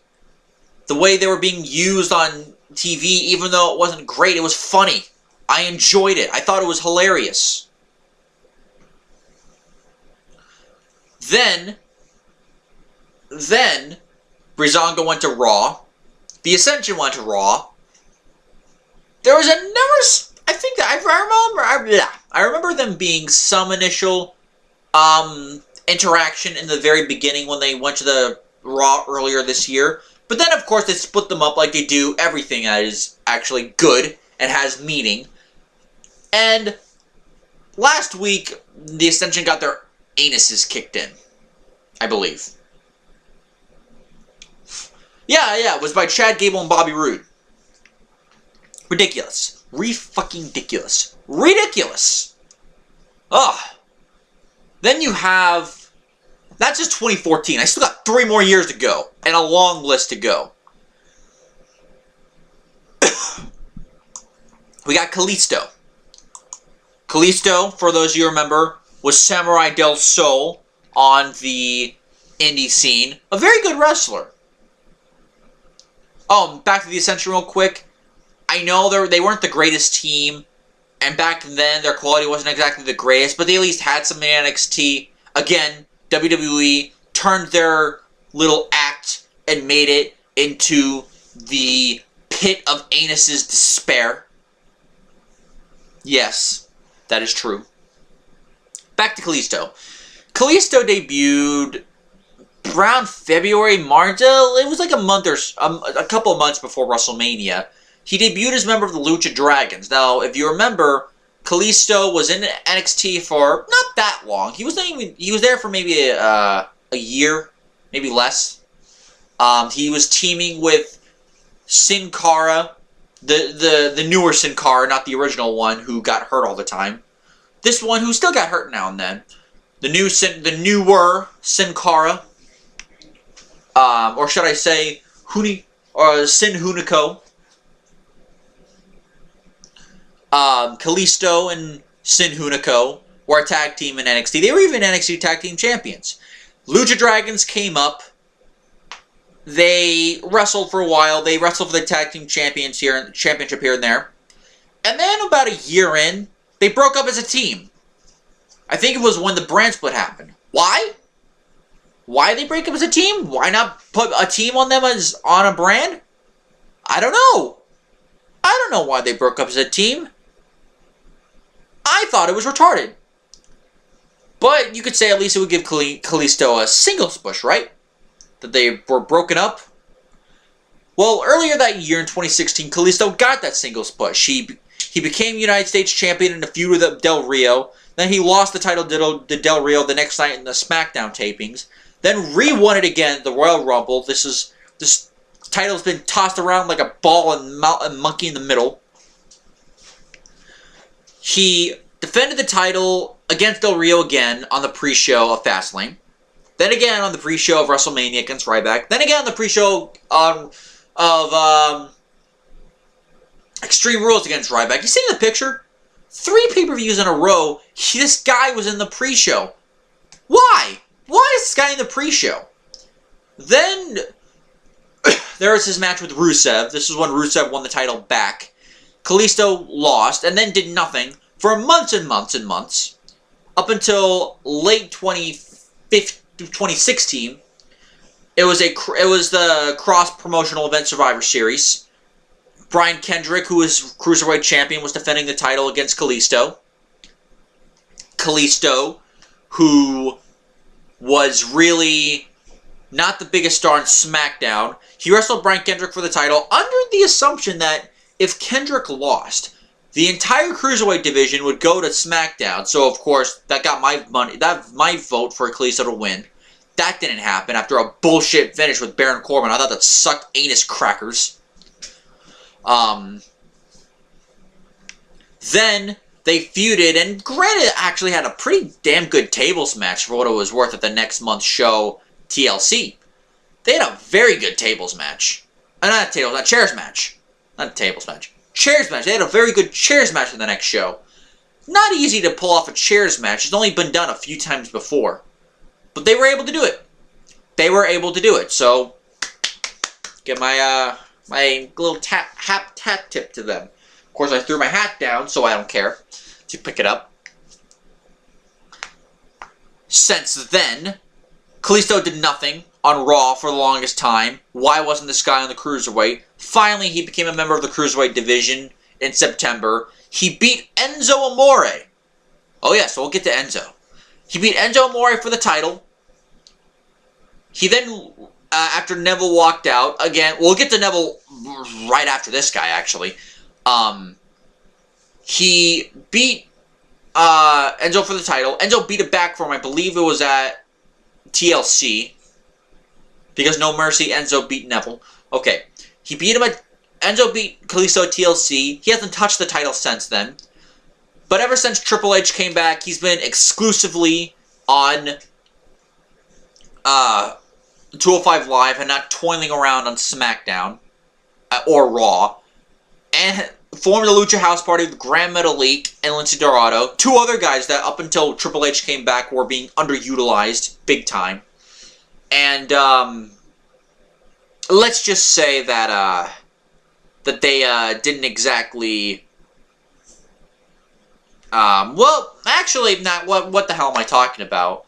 I must be going insane. He's still a fixture in 205 Live. He just had a very good match with Buddy Murphy a week or two ago. It was really good. He had a great match with Buddy Murphy earlier this year. I think it was like right before WrestleMania, if I recall.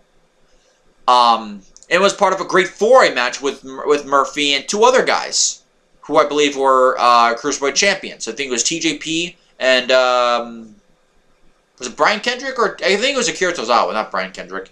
Still, great match for great four-way match. Kalisto's actually been doing something.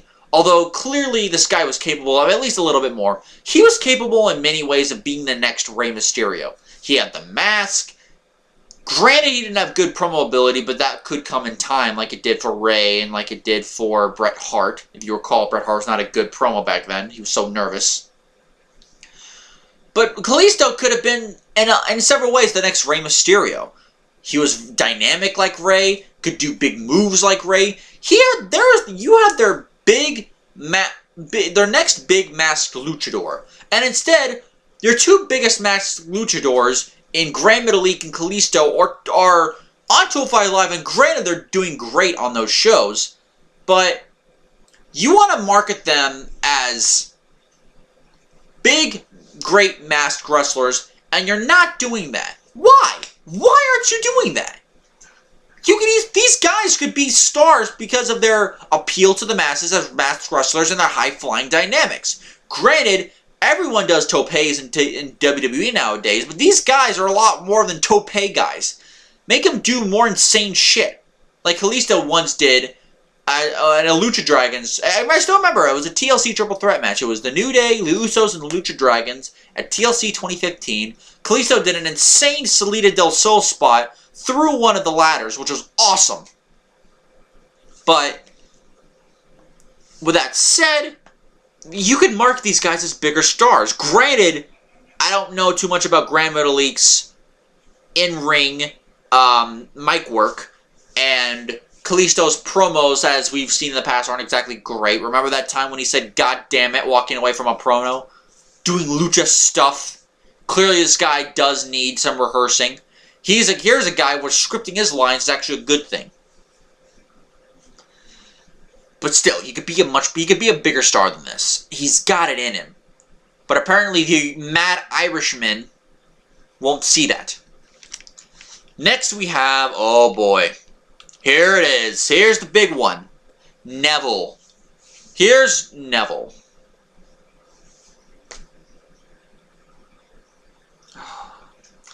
I feel so bad for wanting to talk smack about Neville because I like Neville. Neville was a great fixture on NXT. He was NXT champion. He was, in my opinion, still their best champion as far as in-ring goes. He had great matches every single pay-per-view.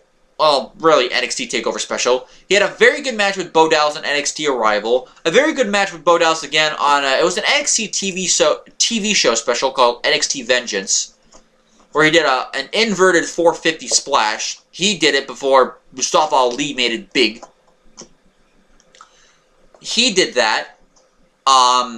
He wrestled Tyson Kidd in what I thought was a great match at the first NXT TakeOver. And they had some great matches back and forth between those two guys. They were really good in the ring. Then there was the 4-way at TakeOver 4-way with Neville, Breeze, Zayn, and Kidd. And that started the impetus for the Breeze and Neville feud, which culminated in the best match of both men's careers, possibly. Well, maybe in terms of singles matches, at least in WWE. Neville, but in my opinion, best match of the year. Best match in Neville's career in WWE so far. Well, in the WWE now. Best match in Zayn's career in WWE so far. Neville then had a great match with Finn Balor at the next TakeOver. Not long after that, he went to the main roster. Initially got a push. He beat Curtis. I still remember. He beat Curtis Axel, and then wrestled Seth Rollins the next week, who was the WWE champion. Had actually a competitive match. Neville did not. I repeat, he did not win the title later that year, because you remember he wasn't doing too much. In fact, he was for a little bit there. He was feuding with Bo Dallas. I already mentioned Bo earlier. He was feuding with Bo Dallas. But a back and forth feud. Can keep him. And I know what they were doing. They were hearkening back to their feud on NXT. But by this point, the damage had been done to Bo Dallas. And Neville was not the kind of guy who needed this kind of association. On NXT, it was a great thing because he won the title from him. On the main roster, not so much. With that said, after the feud, I still remember this. It was one of the more remembered matches on TV in the last several years. It was a TV match. I think either Seth Rollins was having an open challenge, mocking of course John Cena's U.S. Open challenge, which was awesome by the way. He was having this open challenge. In fact, I just remember that Neville had an open challenge match with John Cena. And I think out of all the guys that John Cena beat during his U.S. Open Challenge gimmick, Neville was like the only guy who Cena did not beat. So that was a nice little, spit and shine for Neville in his pocket, so to speak, if you know what spit and shine is supposed to be for. Neville then, if I recall correctly, he wrestled Seth Rollins. He wrestled Seth Rollins for the WWE Championship. It was August. I think it was the first Raw of August in 2015. It was a great match. I still remember that. I still remember part of that finish. I still remember. He had Rollins down. Neville did. Neville went for the red arrow. Sorry about that. He hit the red arrow. Neville hit the red arrow and picked Rollins up. I thought he was going to win. They had me for a second there. 1, 2, but then when Neville picked up the legs to hook the legs, Rollins' other leg accidentally hit the rope. The referee saw that at the last second. And Neville was, Neville was flabbergasted. I was floored. I was like, holy shit, this is a great match. And it was. It was a great match on Raw television. It was one of my favorite matches in the last several years because it gave Neville a shine. Neville was shining in that moment. And I'm like, okay, this means they're going to do something with him. Like, yeah. Wrong. What happened? Survivor Series. He was on the pre-show. It was the team of Stardust, Wade Barrett. No, it wasn't Wade Barrett. It was Stardust, The Ascension, and another team, another two pairing, and I forget who it was, I don't care, against the team of Goldust. Oh, no, it was, Bo Dallas was also on that team, so It was Stardust, The Ascension, Bo Dallas, and someone else against Goldust, Neville, Titus O'Neil, and the Dudley Boys. And Neville at one point got pinned. Oh, it was The Miz. That's what it was. It was The Miz. It was The Miz, Bo Dallas, The Ascension, and Stardust against Goldust, Neville, the Dudley Boys, and Titus O'Neil. And what happened was, I think The Miz got the distraction. Bo Dallas pinned Neville. And then what happened after that?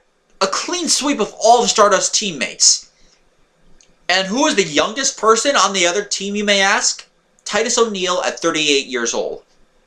Really? Not Neville, the young guy. He could have been the lone star of that group if they actually gave that match time. No, instead, Neville, the only guy with any real long-term worth, got beat. And then everyone else pinned Stardust team clean as a sheet. Unbelievable. Unbelievable. And then the feud with Miz happened. Well, not even a feud. A tease of a feud with Miz, saying that he wanted to copy Neville's British accent so he could play the role of James Bond. That went absolutely nowhere. It had comedic potential, but it was not the thing for Neville to do. And then that was never brought up again. Neville got hurt in March of 2016, I believe. March of 2016. Chris Jericho, he was wrestling, had to yell at the referee to say, basically call the match because the guy is clearly hurt. It sucked for Neville because this was right before WrestleMania. Neville was gone for months and months on end. Came back around SummerSlam, so about September, October of 2016.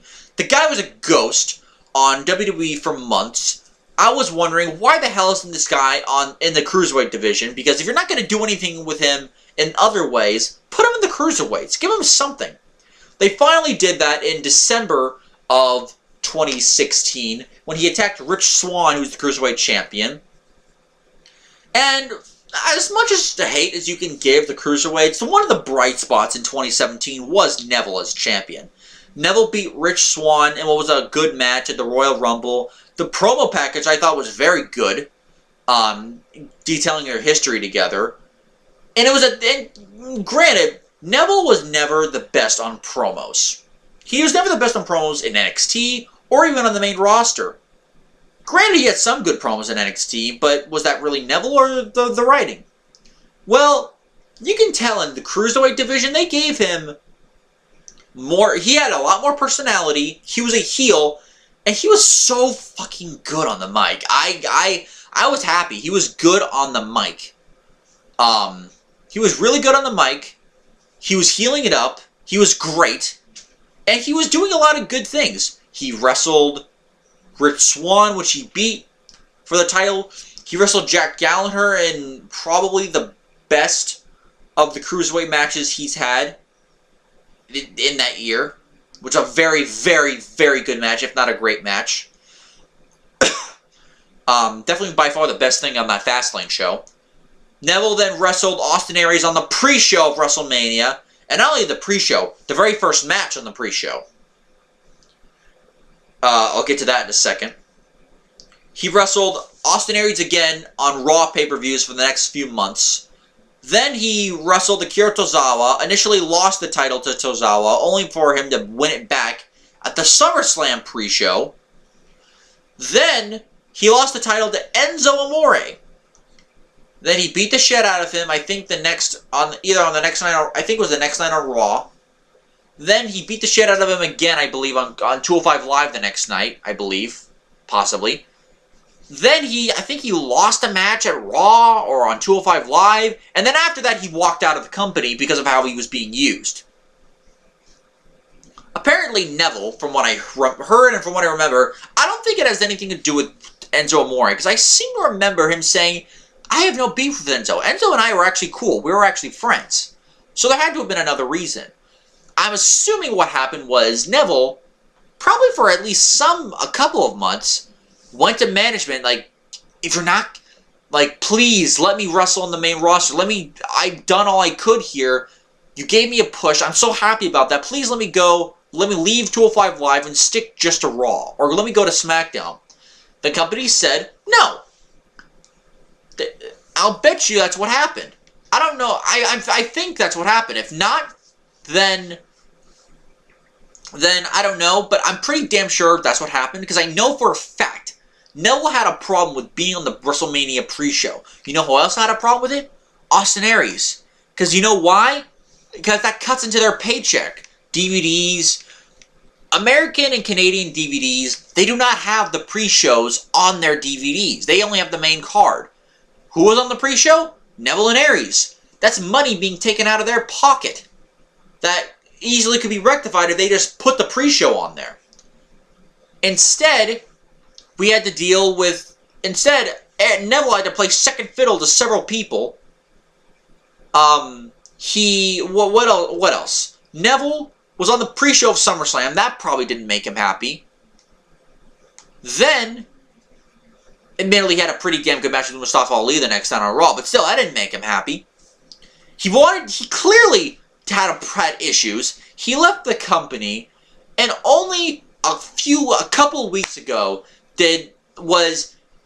after 9-10 months of his walkout, finally did WWE release him so he can go anywhere. And by the way, he's got no non-compete clause. He doesn't have a non-compete clause, so he can go anywhere. He could go to Impact Wrestling tomorrow and wrestle in a house show match right now if he wanted to. He could do that. Neville is one of, by far, the most egregious fuck-ups when it comes to call-ups from NXT. Why? Here's why.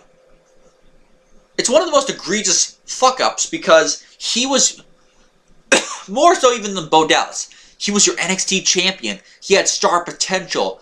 He was small, but the guy was jacked. The guy was ripped to shreds. He had abs that you could grind frigging meat onto. He had that potential. And thanks to his work in the Cruiserweight division, he could prove to be a great heel and to be a pretty damn good mic user. He could be pretty damn good on the mic, too. Aside from his size and his ears, I will admit the ears, that it could distract some people. But if those were your reasons, then, my God, why didn't you book this guy better? The guy had, even though he was small, he had a ripped physique. He had mic skills, as his last year showed. He had a great, he was a great heel, as the last year showed. He was a great in-ring wrestler. He was a great high flyer. And people naturally liked the guy because of just how good he was. The guy had talent, and you wasted it away probably for months on end saying, oh, he's on the Cruiserweight, so we can't have him on the main roster. And what happened? Neville said, fuck you, I'm out of here.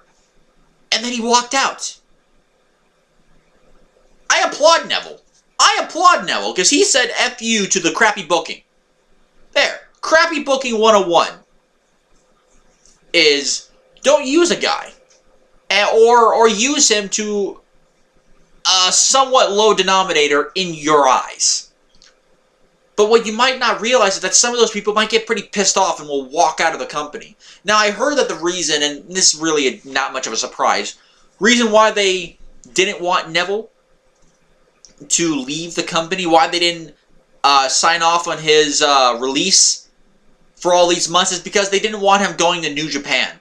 They didn't want to set precedent for people walking out of WWE and going right to New Japan. They didn't want to do that.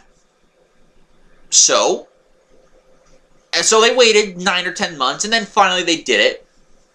Still, this guy will be big wherever he goes. He could be a world champion anywhere. Well, maybe not New Japan, but anywhere else. He could be a world champion on Impact. He could be a world champion on Ring of Honor. He could be a top indie wrestling champion anywhere. He could be a big asset to New Japan, both as a junior heavyweight and as a heavyweight if they want to push him as such. They've pushed junior heavyweights as heavyweights before, Kota Ibushi being the main key. They could do that. But it goes back to my original point. The fuck up with him. They fucked him up so badly. They had several opportunities to push this guy, and they didn't do it. They fucked it up. They flew too close to the song on wings of flatulence. Shame on you.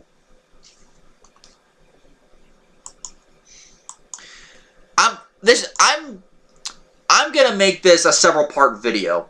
I'm gonna cut this to 2 hours. I'm already closing out on the 2-hour mark.